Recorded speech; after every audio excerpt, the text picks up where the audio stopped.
विक्रम अपने माँ बाप का इकलौता बेटा था, लेकिन जिस तरह से वो अपने बाप से बात कर रहा था, ऐसा लग रहा था वो ही अपने बाप का बाप है। सारी इज्जत, सारे सम्मान वो भूल गया था।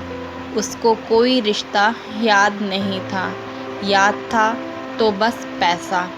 विक्रम अपने पापा से गुस्से में कह रहा था, पापा आप ऐसा कैसे कर सकते हैं? कोई बाप क्या अपने बेटे के ऊपर केस करता है? एक बाप अपने बेटे के लिए जो करता है वह उसका फर्ज होता है। मैं भी तो अपने बेटे को पढ़ा रहा हूँ, उसका खर्चो चला रहा हूँ। इसका मतलब क्या मैं अपने बेटे के ऊपर केस कर दूँगा? पापा आपने यह सही नहीं किया है। ये गांव समाज क्या कहेगा? सब मुझ पर और आप पर थू थू करेंगे।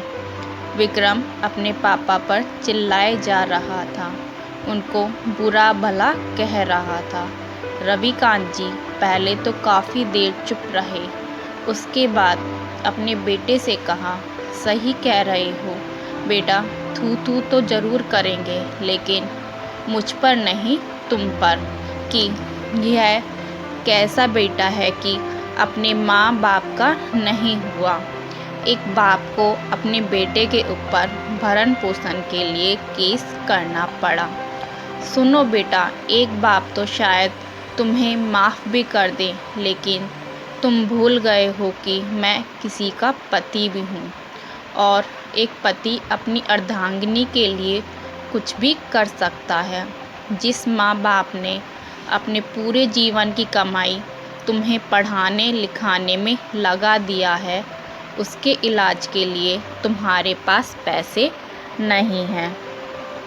तुम्हें बता दूं कि तुम्हारे पैदा होने से पहले तुम्हारी माँ भी मेरे साथ ही स्कूल में शिक्षक थी, लेकिन तुम जब पैदा हुए उसने अपनी नौकरी से रिजाइन कर दिया। अगर नौकरी करूँगी तो मेरे बेटे को कौन देखेगा? उसने अपने नौकरी को प्रमुखता नहीं दी, बल्कि तुमको प्रमुखता दी। वह बोली, पैसा सब कुछ नहीं होता तुम्हारे लिए। उसने अपनी नौकरी तक ठुकरा दी, लेकिन आज जब तुम्हारी माँ को ट्यूमर हो गया है और उसे पैसे की ज़रूरत है, तो तुमने अपनी माँ के लिए क्या किया? तुमने यह कहकर अपना पल्ला झाड़ लिया कि सब कुछ हमारे हाथों में नहीं होता है। जो दुनिया में आया है उसे तो एक ना एक दिन जाना ही है। माँ की उम्र ही कितनी बची है? माँ के लिए इतने रुपए खर्च करना फिजूल खर्ची है। यह कहते कहते रविकांत जी की आंखों से आंसू निकल आए। तभी उनका वकील आया और बोला, रविकांत जी जल्दी चलिए, जज साहब इंतज़ार कर रहे हैं। 2 लोगों के बाद इनका तीसरा नंबर था। कुर्सी पर बैठे बैठे रविकांत जी अपने अतीत के पन्ने पलटने लगे। रविकांत जी को आज भी वह दिन याद है जब शादी के बहुत साल हो गए थे, लेकिन संतान सुख नहीं मिल पाया था। उन्होंने संतान के लिए क्या क्या नहीं किया। मंदिर, मस्जिद और गुरुद्वारा हर जगह माथा टेका। देश के सभी बड़े डॉक्टरों से इलाज कराया। बहुत इंतजार करने के बाद उनके बेटे विक्रम का जन्म हुआ। विक्रम के पैदा होने के बाद कविता जी ने फैसला कर लिया था कि वह अब दोबारा से नौकरी नहीं करेंगी। अगर नौकरी की तो बेटे पर ध्यान नहीं दे पाएंगी, और नौकरों के हाथ में बच्चा देना उनको सही नहीं लगा। उन्होंने अपने बेटे को प्रमुखता दी, क्योंकि एक लंबे इंतजार के बाद कविता जी की गोद भरी थी। विक्रम बड़ा होकर बेंगलोर की एक बड़ी कंपनी में मैनेजर की पोस्ट पर था। विक्रम को उसी कंपनी में एक लड़की से प्यार हो गया और उन दोनों ने शादी करने का निर्णय किया। जबकि कविता जी ने बहुत पहले से ही अपने बेटे के लिए एक लड़की देख रखी थी और उनका मन था कि अपने बेटे की बहू उसी लड़की को बनाए। लेकिन जब बेटे ने ऑलरेडी एक लड़की को पसंद कर लिया था तो अब उस लड़की से बात करना बेईमानी थी। कविता और रविकांत जी आधुनिक ख्याल के लोग थे। उनको लगा कि अगर बेटे की खुशी उसी लड़की में है तो उसी से शादी कर ले, और उन्होंने खुशी खुशी अपने बेटे से की शादी उस लड़की से कर दी, क्योंकि उनको अपने बेटे की खुशी से बढ़कर कुछ भी नहीं था। शादी से पहले विक्रम रोजाना अपने माँ पापा के पास फ़ोन करता, या धीरे धीरे उसके फ़ोन आने बहुत कम हो गए। अब कभी एक बाप ने एक बेटे के खिलाफ इसलिए मुकदमा दायर किया, हफ्ते 2 हफ्ते में फ़ोन आने लगे। अब तो धीरे धीरे ऐसा हुआ कि ज़्यादातर फ़ोन विक्रम के माँ बाप को ही करना पड़ता था कि बेटा बहू सही से है या नहीं, क्योंकि बेटा तो खुद में बिजी था, लेकिन माँ बाप के लिए सब कुछ उनका बेटा ही था। रविकांत जी एक गवर्नमेंट स्कूल में थे। जब रिटायर हुए तो बेटे बहू ने आकर कहा, पापा जी हम लोग अपना फ्लैट खरीदना चाहते हैं, उसमें अगर आपकी मदद हो जाती तो हमें बहुत कम EMI देना पड़ेगा। रविकांत जी ने बिना सोचे समझे अपने बेटे को हो कर दी। उन्होंने बोला, हाँ बेटा, मेरे रिटायरमेंट के सारे पैसे ले जाओ, आखिर यह सब तुम्हारा ही तो है। उन्होंने सब कुछ बेटे बहू के हाथ में रख दिया। उनको लगा उनके और उनकी पत्नी के लिए बेटा है तो पैसे का क्या काम। कुछ महीनों बाद से कविता जी बीमार रहने लगी।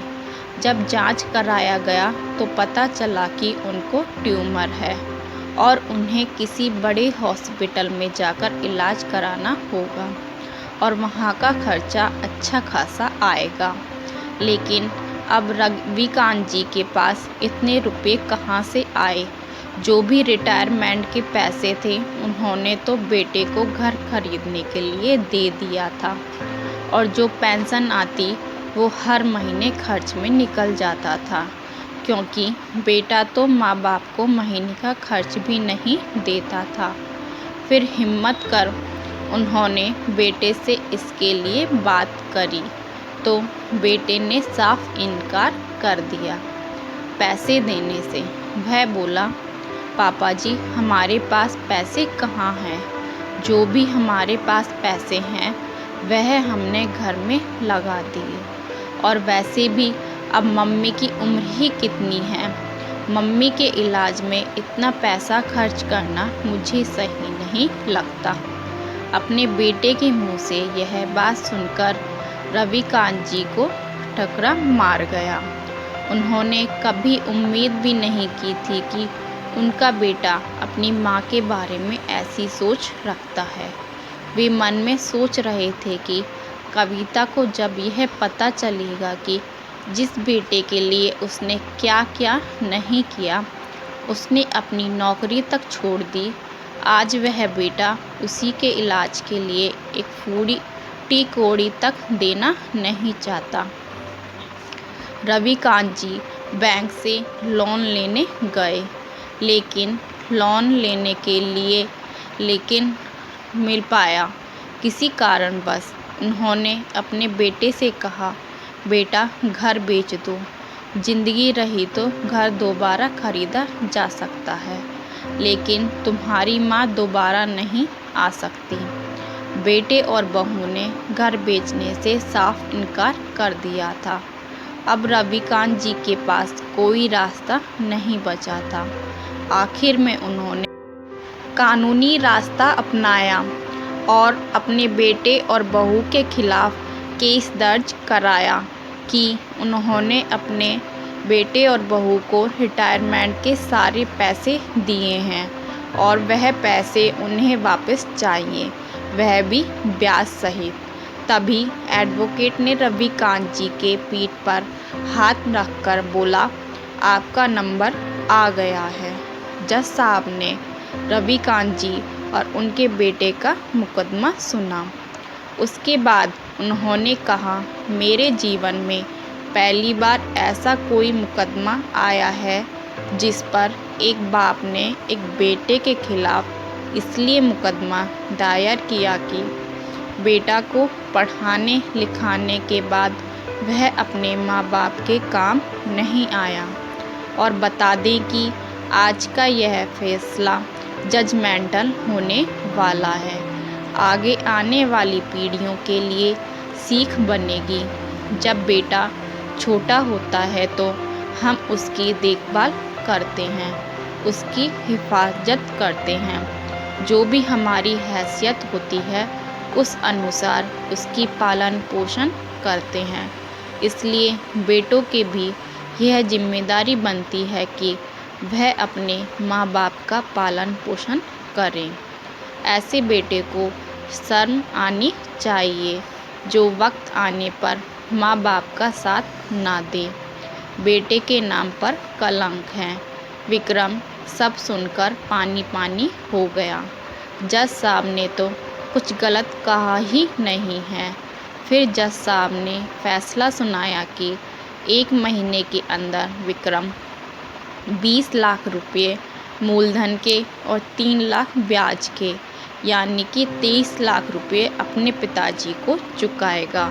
अगर वह 1 महीने के अंदर नहीं चुकाता है तो कोर्ट आदेश देती है कि वह घर नीलाम कर दिया जाए और उस पैसे से रविकांत जी की पत्नी का इलाज कराया जाए और बाकी का बचा पैसा उनके आगे के खर्च के लिए काम आएगा।